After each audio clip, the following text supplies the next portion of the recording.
Hello, I'm Graeme. I'm a station officer at the City of Sydney Fire Station, and I march on ANZAC Day with Fire and Rescue New South Wales.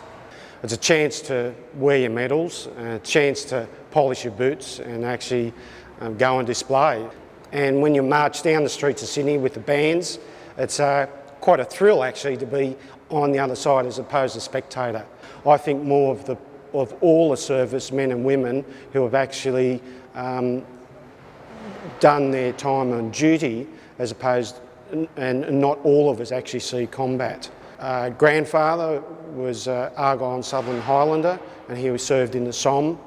Then my father was in the Royal Australian Navy as a ANZAC operator, or what they now call Sonar Operator.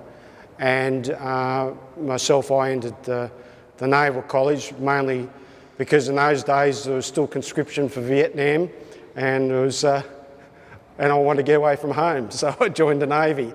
Plus also they allowed you to give you tertiary education in those days. So that was my motivation.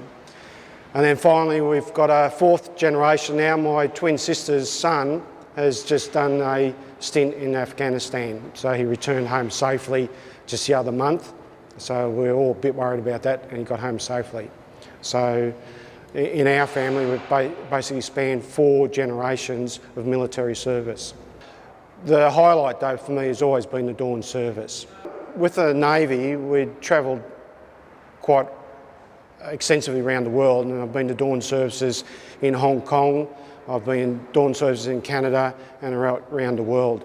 And wherever there's a small group of Australians, it's actually a special day where they all come together. The last few years we've actually attended with the fire trucks where we've stood up the back, and that's a bit of a thrill actually to be there in fire brigade uniform with the fire trucks. I've had 26 years service with the Royal Australian Navy. I'm still an active naval officer with the active reserve. In fact, last year I spent some time at sea on landing craft. Post-Vietnam War there was a little bit of a downturn on ANZAC Day. A lot of that had to do with the protests about the rights and wrongs of us being there, and that's a different issue.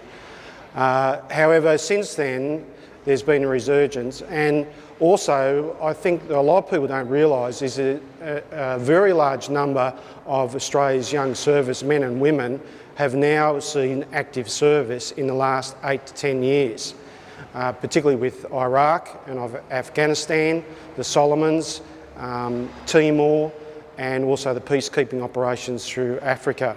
Last year I've never seen such a bigger crowd for a dawn service, and it was pouring with rain, and we had the fire pumps up on Pitt Street, and the whole Martin Place was chock-a-block full of people. And they weren't ex-service people, they were young people and families. We march together, we march representing Fire and Rescue New South Wales in our clean uniforms with our polished boots, and it's quite a thrill to be able to march through the streets of Sydney with the big crowds. And that's what I like about ANZAC Day.